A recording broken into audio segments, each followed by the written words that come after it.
Okay, the session is now being recorded. So for today, ang magiging topic natin is all about the Fourier transform. So this is a lecture based. So may mga bibigyan akong definition, mathematical formula, and application. No? So kumbaga, para saan ba itong Fourier transform? No? So to begin with the topic, I will give the definition of the Fourier transformation.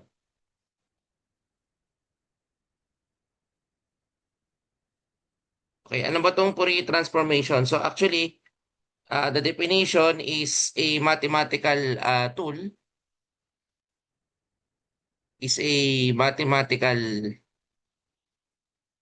when we say a mathematical tool, ginagamit to, no?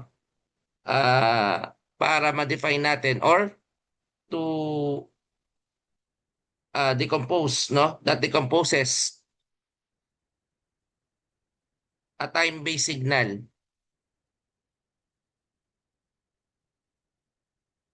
a time-based signal into its individual frequency component. So what does it mean, no? Imagine niyo yung ano, imagine niyo yung sine wave na nakikita niyo sa oscilloscope. Kasi yung mga waveform na nakikita niyo sa ano, sa oscilloscope, yun ay nasa time domain. So to describe that, no? Meron tayong mathematical tool, syempre from Fourier, no? Na yung time-based signal that you can see in oscilloscope, no, will be decomposed into individual frequency components. O imagine, think of it like a prism for signals. So imagine yung glass prism. Example, no, yung aking ano lang, no, para lang ano, yung glass prism.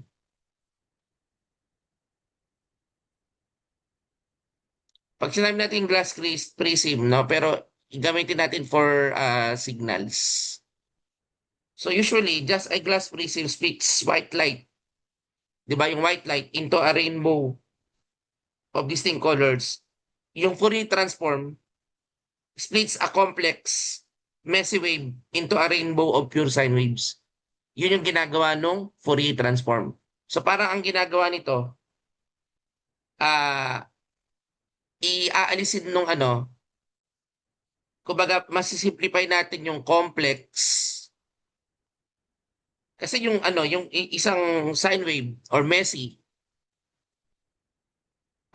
sine wave, no, or a waveform, no? Or messy waveform na lang, no? Messy wave para mas ano, kasi pwede rin cosine wave eh. That is a messy wave into a rainbow. O ibig sabihin ng rainbow, marami. Possible na maraming mga waveforms, no? Pero ito ay pure sine waves. So, yan yung ginagamit natin mathematically, no? Para maintindihan natin, no? Para maintindihan natin yung Fourier transform. So, ito, it is also used to understand na ito ay ginagamit sa mga computer engineering application. So, pero para matandaan yung concept, no, ng Fourier transform, we have two different ways of looking at the same data. So, tandaan nyo, may tinatawag tayo na ano, dito sa Fourier signal, meron tayong time domain and meron tayong frequency domain, no? Okay, ano ba yung common example ng mga nasa frequency domain? Kung naalala niyo yung ano, yung sa AM, di ba sa AM meron tayo tinatawag na frequency carrier. Ito yung mga tinatawag natin na sideband, lower sideband, upper sideband. So, di ba, sa AM, yung information nasa sideband, wala sa carrier. Representation niya ng frequency domain. Sa time domain, example, halimbawa, nagmo-modulation ka, tapos, nung nagkaroon ng modulation, nagkaroon ng change in amplitude. So, nakikita natin ito. That is an example of a time domain, no? So, now, ano pa yung other, pag sinabing time domain? Example nito yung sa ano pa yung another example? Yung sa microphone. Pag nag-record siya ng ng sound as air pressure, 'di ba? 'Di ba sa microphone, nire-record niya yung sound as air pressure, changing over time. Yung output waveform nito sa oscilloscope, makikita mo yung waveform. Yung waveform or yung tinatawag natin na makikita natin yung voltage changing over time. Kaya tinatawag natin na time domain. Sa frequency domain, dito is how fast things are changing.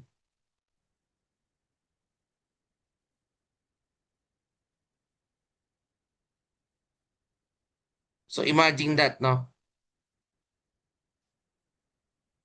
Okay, instead of showing a squiggly line over time, pwedeng makakita tayo ng mga graph frequencies, how loud.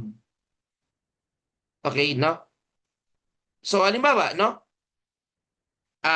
Kayo naglalaro kayo, nakapag-piano na siguro kayo, no?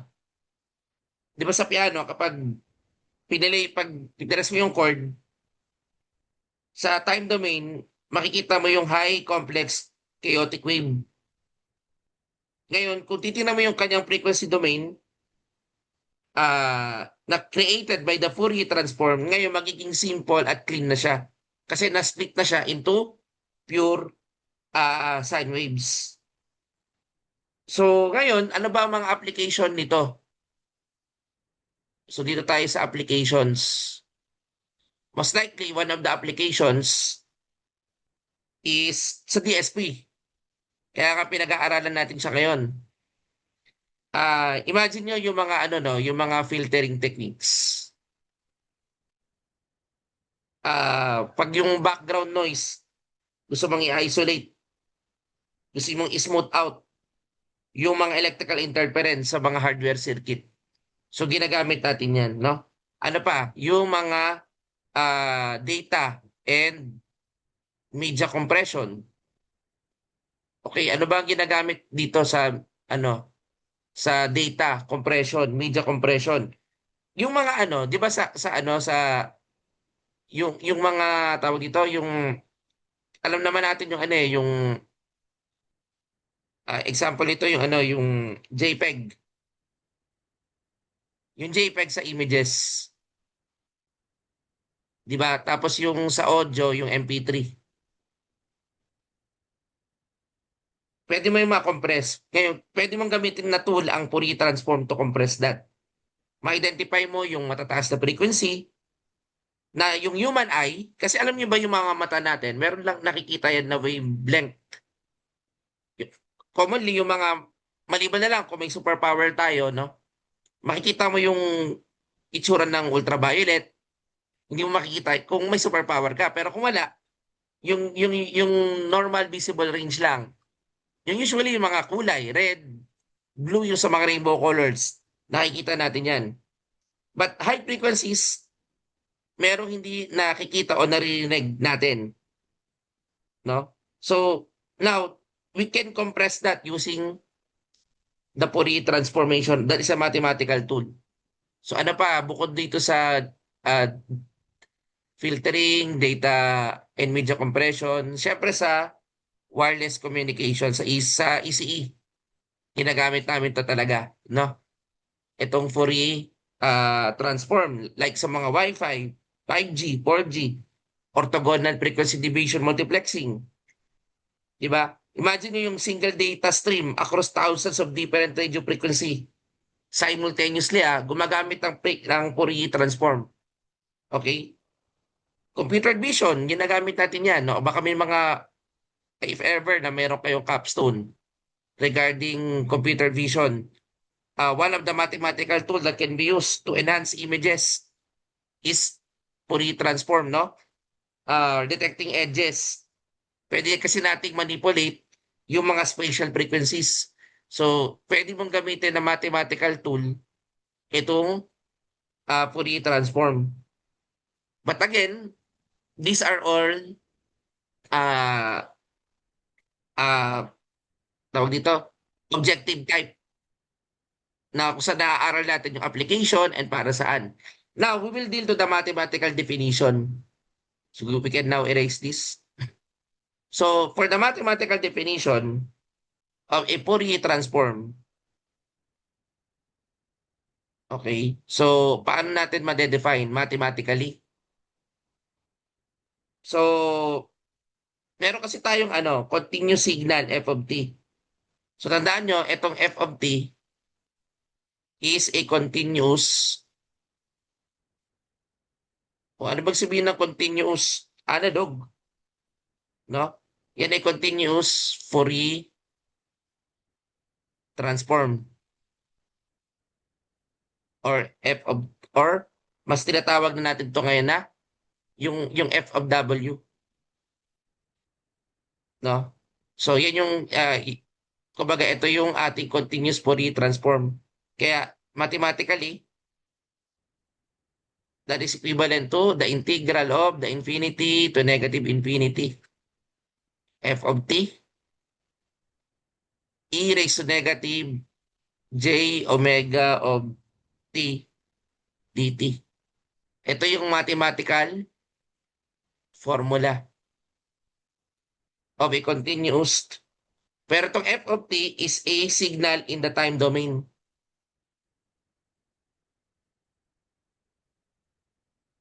No? Time domain yan, no? Pero itong FW, ito na yung nasa frequency domain. So tandaan nyo yan guys, no? The f of t is the time domain and the FW is the frequency domain. Where, ano ba yung omega dyan? Yung omega, yan yung tinatawag natin na angular frequency. What is the mathematical definition? Actually, that is radian per second, no? Kung di ako nagkakamali, no? Pero yan ang kanyang mathematical formula is 2 pi f, where f is in hertz or cycle per second. Okay. So ano yung j? Ang j guys is the square root of negative 1. Kasi any negative number square root ba negative 1, no? Pag in-square root mo yan, is an imaginary number. Magmamat error. Kasi nga imaginary number. Kaya itong e raised to negative j omega of t, yan ay mathematical probe to test for the presence of acts as a mathematical probe for the presence of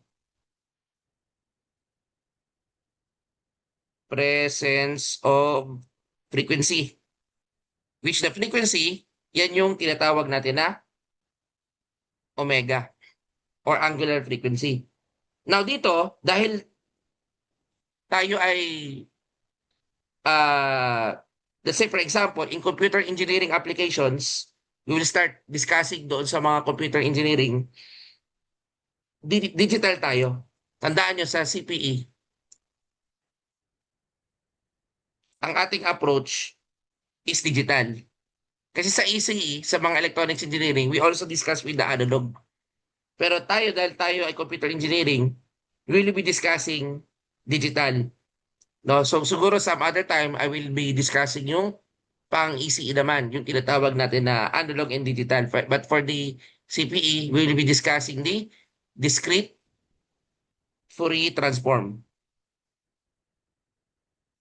So mapapansin nyo, the signal is discrete. Or tinatawag natin na DFT.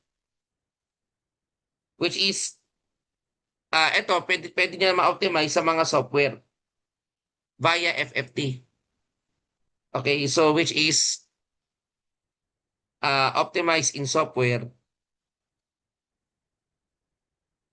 So imagine, no, these are mathematical tools pala para makapag-optimize sa software via fast Fourier transform or tinatawag natin na FFT. Okay, algorithm. So ngayon, para maintindihan natin to, no, we can define it mathematically since ang x sub t is in continuous signal. Continuous, no? Continuous signal yan.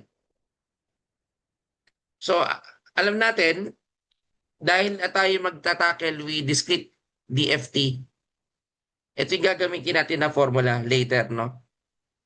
Okay, so kindly record it. That is summation of n minus 1.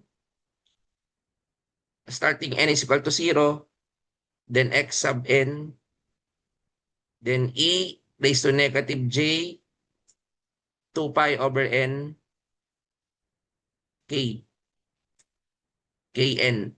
Okay, so this is the formula for the discrete. So dito tayo magpo-focus, not this one. Kasi nga ito, pang analog. Ang ito, sa ito, no, for ECE kasi ito eh. So dito tayo magpo-focus, pang CPE. So this is, ngayon, paano natin na-derive? Siguro I will be presenting some derivation. Okay, I can clear now. Okay, now, as we continue, since the formula na gagamitin natin ay ito, for the DFT, the summation of n is equivalent to, or something like, n minus 1,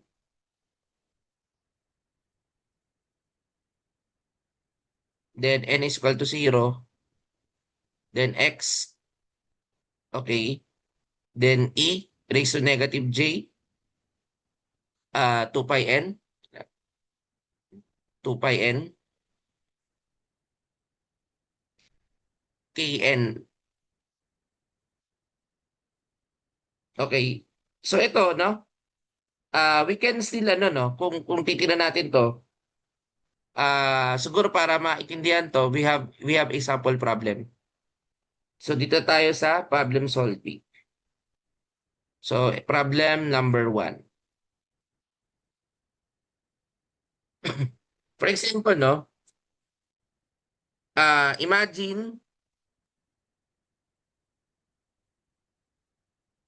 a sensor captures a tiny discrete signal.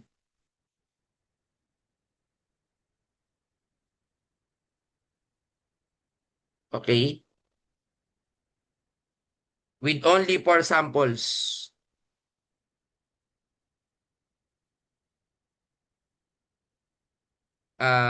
Over time. So ito yung mathematical representation natin ng discrete signal natin. So ito yung given. So meron tayong 1, 2, 1, and 0. These are discrete signals. For n is equivalent to 0, 1, 2, and 3. Find its frequencies.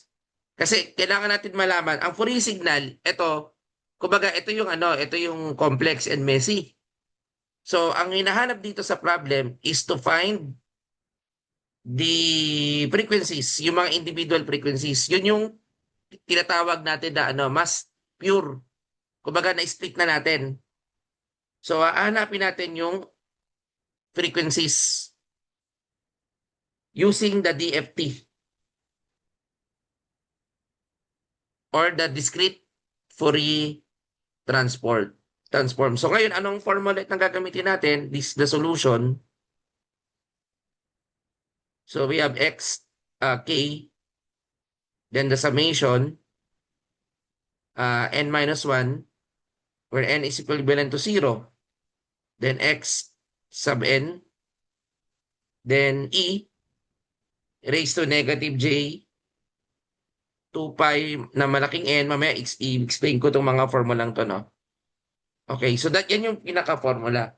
Now, dito, ang n natin dito, guys, ay 4. Kasi meron tayong 4 samples. O, meron tayong 4 samples. No?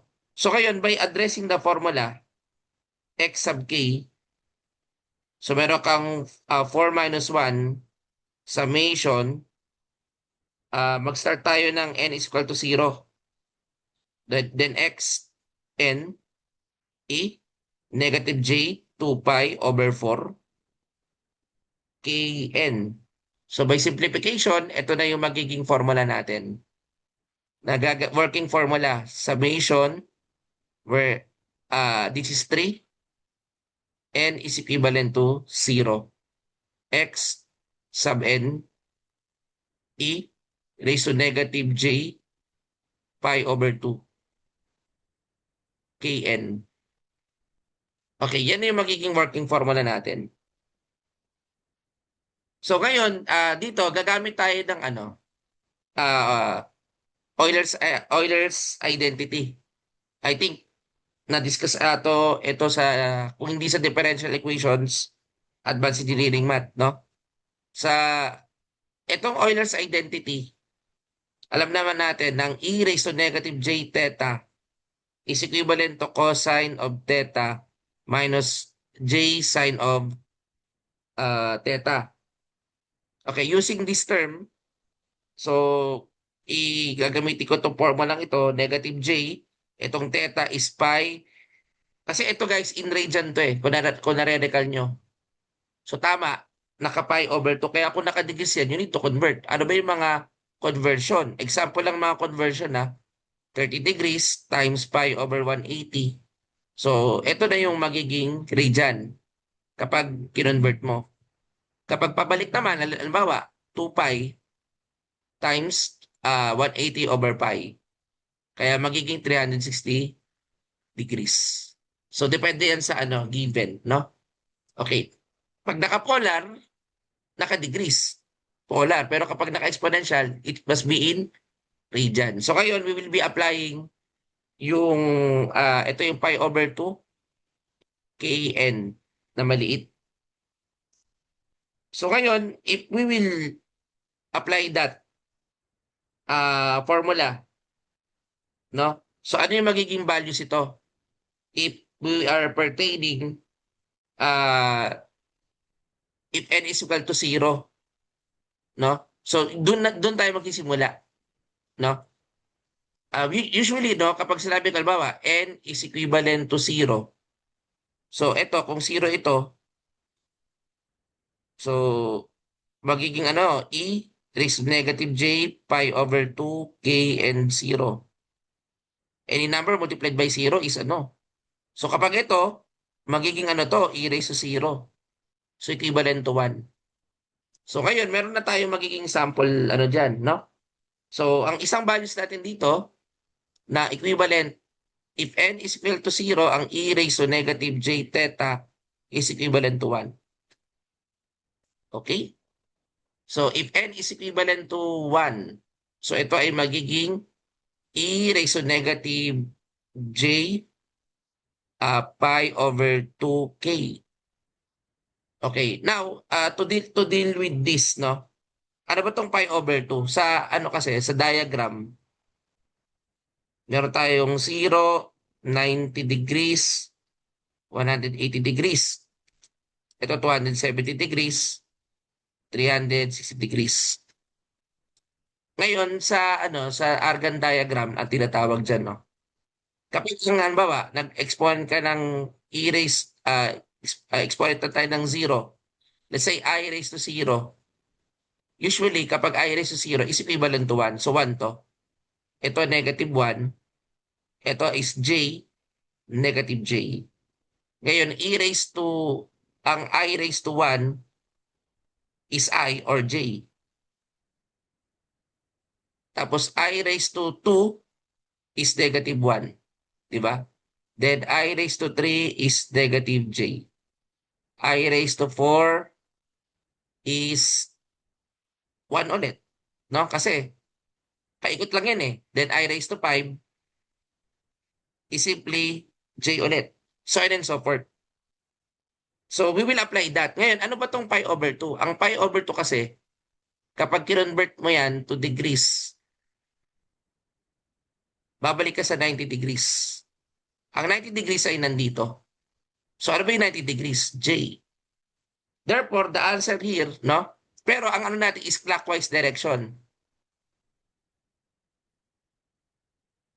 So meron kang negative 90 degrees na lalabas.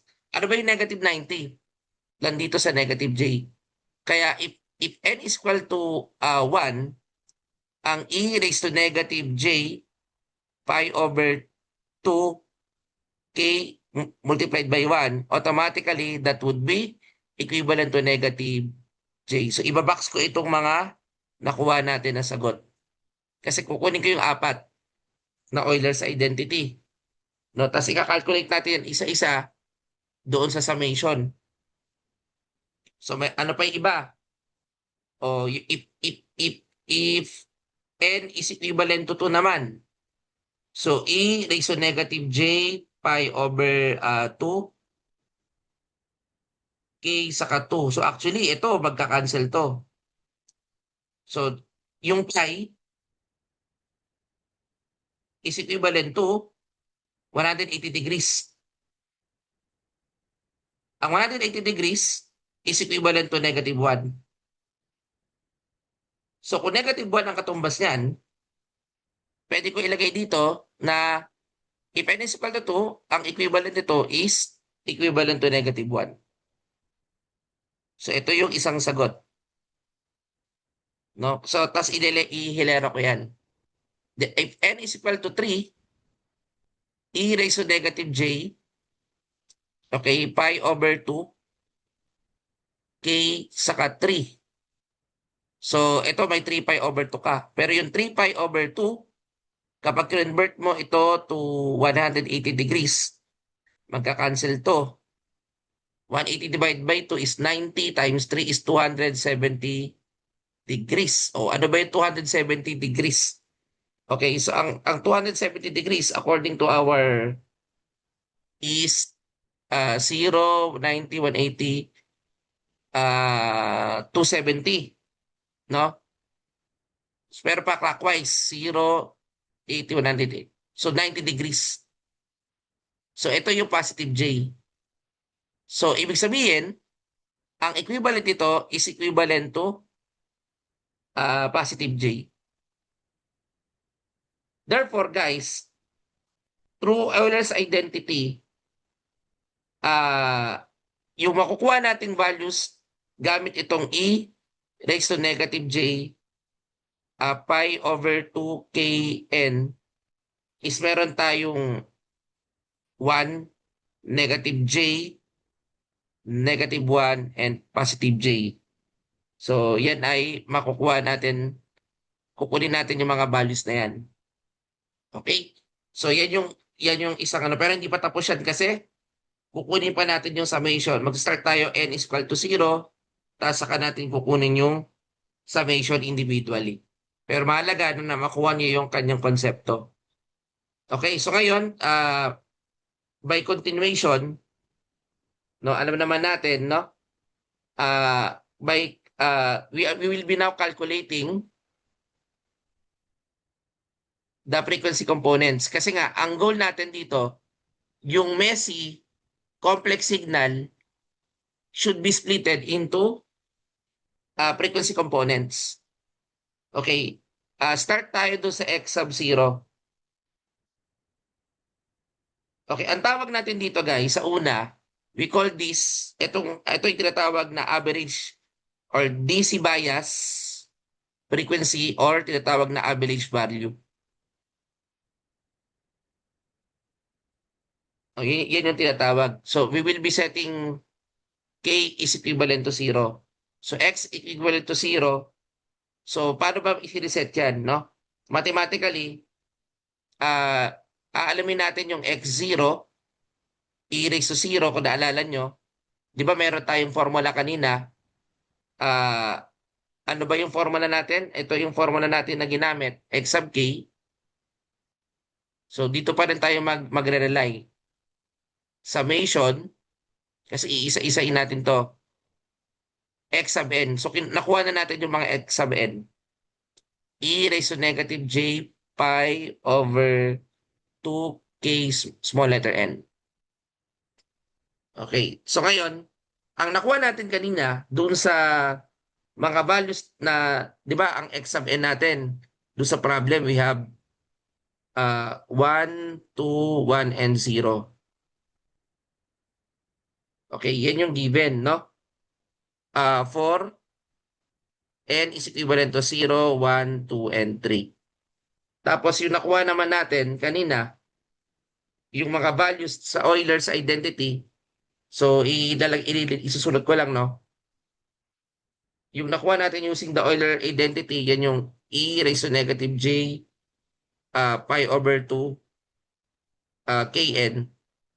So meron ka ditong nakuha na 1, negative j, negative 1, or j. So yan yung mga dapat na alala natin. So using these components, no? So if k is equal to 0, so mag-set ka. Kasi nga, ito, di ba, sabi ko nga, if k is equal to 0, ang mangyayari dito is you will be substituting using this value. No? Pero so ating k is equal to 0, so ito, kung 0 to, alam naman natin, e raised to 0 na to kaagad. Tapos x sub 0. Okay, plus x1. Okay?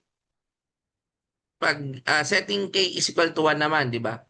Pag setting k is equal to 1, ganun pa rin, no? If we will be setting this to 1, yan ay magsisimula tayo sa 0. Kasi nga, k ba natin ay 0. So, x equal to 1, e raised to 0, plus x 2, e raised to 0, plus x sub 3, e raised to 0. So, alam naman natin kapag ganyan, lahat ng number raised to 0 ay 1. So, ibig sabihin, kung ito ay 0, ang katumbas kasi ng x sub 0 natin ay 1. Based dun sa ating nakuha na given, no? So, ito ay meron ka ditong 1.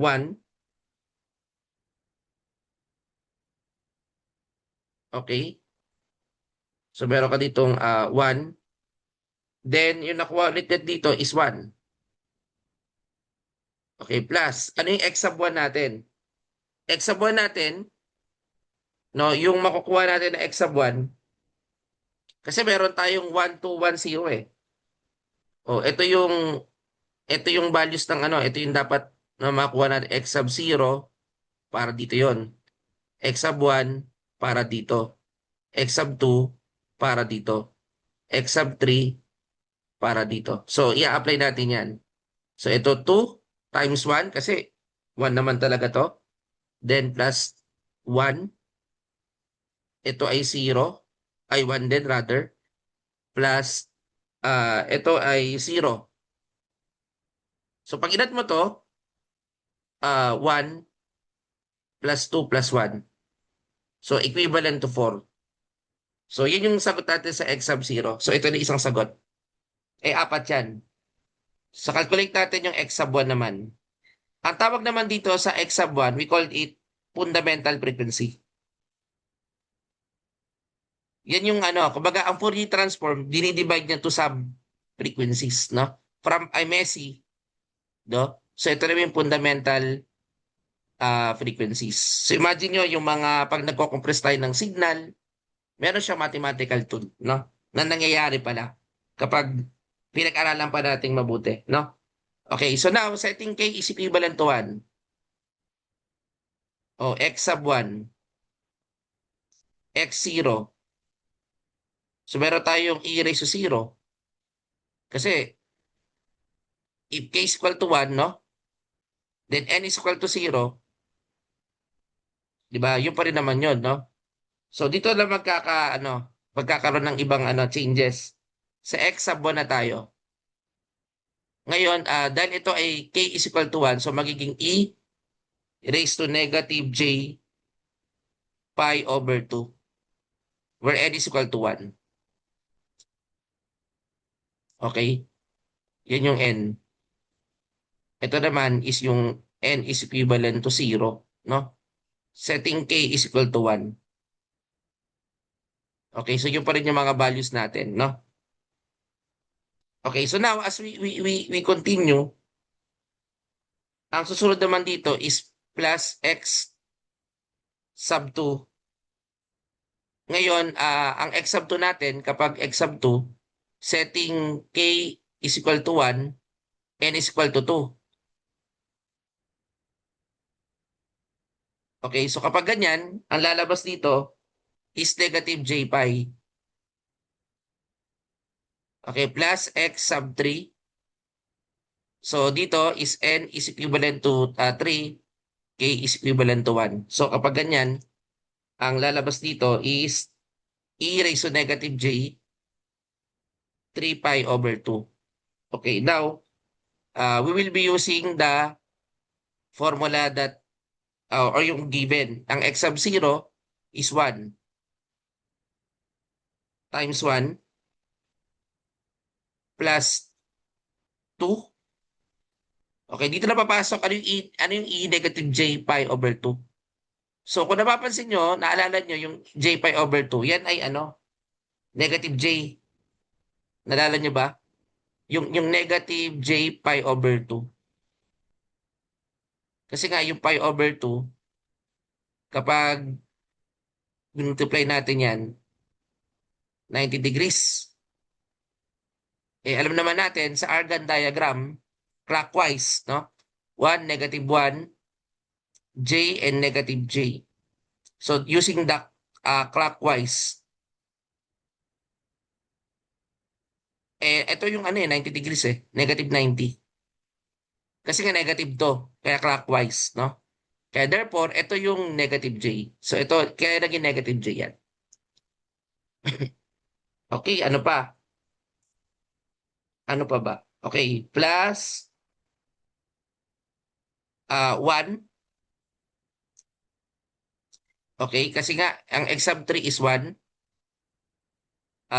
Tapos ito, pag kinuha ko sa Argand diagram, this is negative 1, no? O paano ito naging negative 1? O 3 pi over 2 times 180 over pi. So ito ay 270 degrees. Dahil ito ay pa-negative, so nandito. No? Okay, so now, what is the concept? No? So uh, ito yung J, no? Okay, and then ano pa ba? Kasi ito naman, yung isa, yung negative J pi, yung negative J pi naman, okay, yung negative J pi, ito is 180 degrees, which is negative 1. Ito is J, no? Kaya ito naging negative 1, then ang x sub 3 natin ay 0 multiplied by J.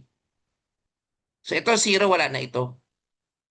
Kaya ang x sub 1 natin is simply 1 minus 2J minus 1. So that is equivalent to negative 2J. Yun yung x sub 1. Okay, so meron na tayong calculation ng dalawa. Dalawa na lang iihingan natin. Yung x sub 2 saka x sub 3. Okay, so siguro pwede nyo siya ma-screenshot.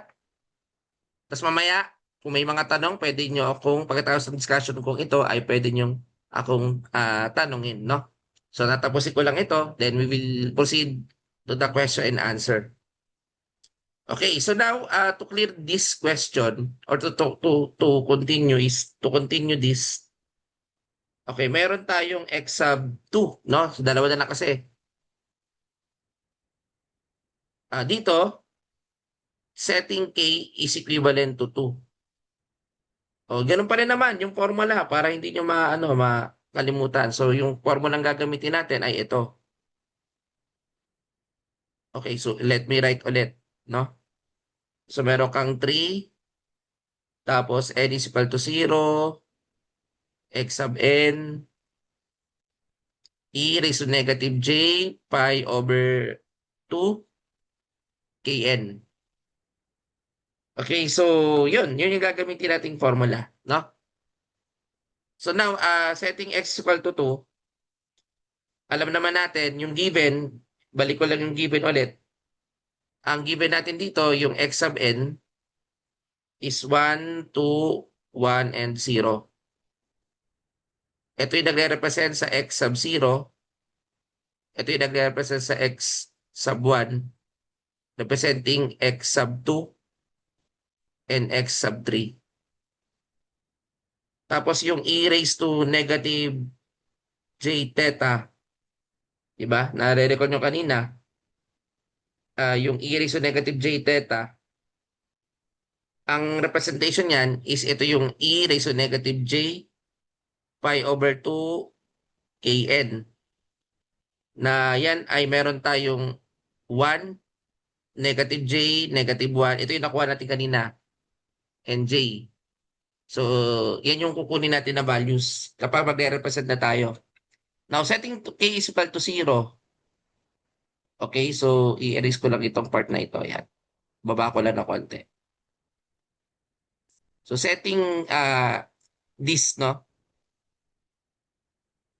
So, dito tayo sa setting x is equal to 2, no? Calculating x over 2. Pero bago yan, ang iset natin dito is k is equal to, kung ito nagkakamali, 2, n is equivalent to 0. Iisa-isa ulit natin yan eh. So meron kang x sub 0, e raised to 0. Kasi nga, setting mo is 0, no? K is equal to 2. Then plus x sub 1, x sub 1, wait lang nawawala. Yan. X sub 1. Pero dito, dahil ito ay e raised to negative j, tapos ang ating k is 2. So magiging pi n na lang. Pero j pi na lang. Bakit j pi na lang? Kasi ang setting ko dito is k is equivalent to 2, n is equivalent to 1. Okay, plus x sub 2. Okay, ito k is equivalent to 2, n is equivalent to 2. So kapag sinet mo yan, ito ay negative.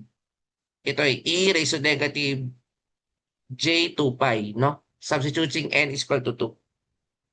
And plus x sub 3, where k is equivalent to 2, n is equivalent to 3.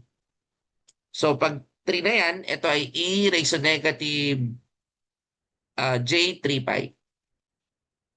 So ano ba yung katumbas ito? Ang x sub 0 is 1. So e raised to 0 is 1. Then plus, ang x sub 1 is 2. Okay? Tapos, ang e raised to negative j pi. Ano ba ang katumbas ng e raised to negative j pi? According to the Argand diagram. Dito ka na makikita mo na yun dito eh. Di ba? 1, negative 1, j, negative j. So, ang negative j 2 pi, ang 2 pi kasi is 360 degrees. Di ba? Ang 2 pi is, pag minultiply mo yan ay 360 degrees. So, nandito yon 0, 90, 180, di ba? 360. So, equivalent to yan? Equivalent to, pero dahil yan ay dahil baliktad, babaliktad tayo eh, kasi pa-clockwise eh. So, babalik ka dito sa negative 1. Kaya ito ay 2, negative 1. And then plus, ang x sub 2, ang x sub 2 is 1. Tapos, we have, so syempre, ang value dito kasi kapag ganyan, no? Ito naman is, kumbaga, pag sinabi nating x sub 2, itatranspose natin, magiging to, times 1, no? Then, plus 0, so on and so forth. So, ito, magiging 0 ito. Kaya lalabas dito na sagot, ang x sub 2 is 1 minus 2 plus 1 is 0. Okay, ngayon kakalculate naman natin yung x sub 3. Ito na yung final. Kasi kung yung x sub 2, tinatawag na second harmonic, by the way. This is called second harmonic. Tandaan nyo, no? Yung x sub 0, tinatawag na yan, DC value. No? Or average. Kunwari, likon nyo, or DC bias. This is called DC bias. Ito yung in-split na natin. Tapos yung x sub 1, yan yung tinatawag natin na fundamental frequency.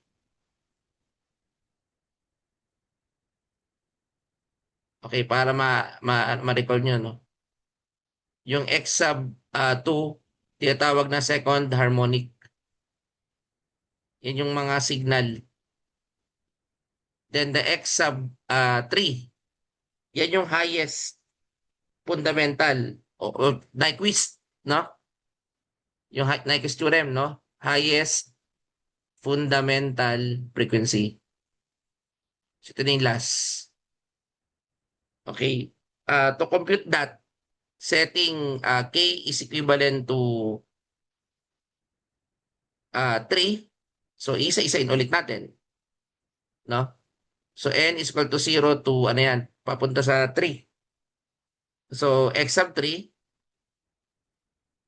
x sub 0, then we have e raised to 0. We have e raised to 0 plus x sub 1. Then e raised to negative j 3 pi over 2 kasi papalit ko na yung value ng k. Kumbaga ito yung n is equivalent to 0, k is equivalent to 3. Ito naman yung n is equivalent to 1, k is equivalent to 3. So pag pinalit ko yan, ito ilalabas. 3 pi over 2. Okay, tapos plus x sub 2. Okay, sa na to is n is equivalent to toto, pero k is equivalent to 3. Then we have e raised to negative j, tama ba? 3 pi. Then finally, we have x sub 3. Ito naman yung n is equivalent to 3, k is equivalent to 3. So, pag kinuha natin to, yung x sub 3 na yan, ito yung e raised to negative j. I think, kasi k ito eh. Kung e raised to negative j pi over 2, yung k natin is 3, then we have 3. So, 3 times 3 is 9. So, we have 9 pi over 2. Okay, ngayon, alam naman natin yung mga values ito. Para kukunin ko na yung x sub 0 is 1. So, 1 ito. Ang x sub 1 is 2. Yung e raised to negative j pi, ang katumbas niyan, 2j. No, 2j. Ang x sub 2 is 1. Tapos, negative 1 ang katumbas itong negative 3 pi. So, binimental ko na lang ito, Ang x sub 3 is 0. So, wala na ito kahit anong i-multiply mo dyan. Pero negative j ang katumbas ito. Pag kinonvert mo. So, ito, wala na ito. So, ang x sub 3 natin, o yung highest fundamental frequency is 1 plus 2j minus 1. So, magka-cancel to. So, lalabas is equivalent to 2j. Now, ano yung pinaka-final frequency spectrum? Ito na yung answer natin. Ang final frequency, ay, wait lang. Ayusin ko na yung sulat. Ang final frequency spectrum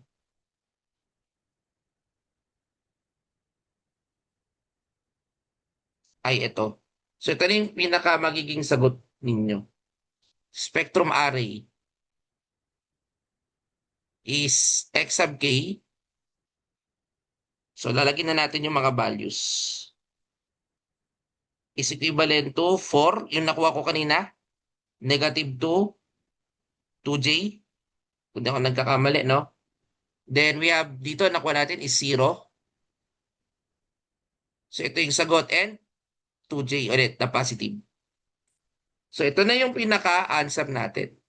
That is the Fourier transformation. I think yan na yung ating ano. Kumbaga sa ano, yan na yung makikita ng computer algorithm natin. No? So, yun, no? That is how we get the 4-point discrete Fourier transform. Imagine nyo, halimbawa, yung hardware signal. Ito yun, no? In perspective, no? Ang hardware signal ko ay ito. Ito yung discrete signal na nakuha natin. X sub n, yung kanina. Imagine nito, ito yung 1, 2, 1, 0. Ito yung mga stem signals. Tapos, ang resulting ng kanyang frequency spectrum ay ito. Kumbaga, ito yung complex. Ito yung complex. Ito na yung pinaka-splitted. Nahati siya sa kanyang mga frequencies. Ano-ano yung mga yon? Ito yung frequency spectrum na makikita mo pwede mo siya makita sa spectrum analyzer. No, yung mga ganyan. No? So 4, negative 2j, 0, and 2j. So ito na yung pinaka final answer. So sobrang dali lang niya. Okay, so I think that is what do you call this, the solution for the Fourier transformation. So stop ko na ito.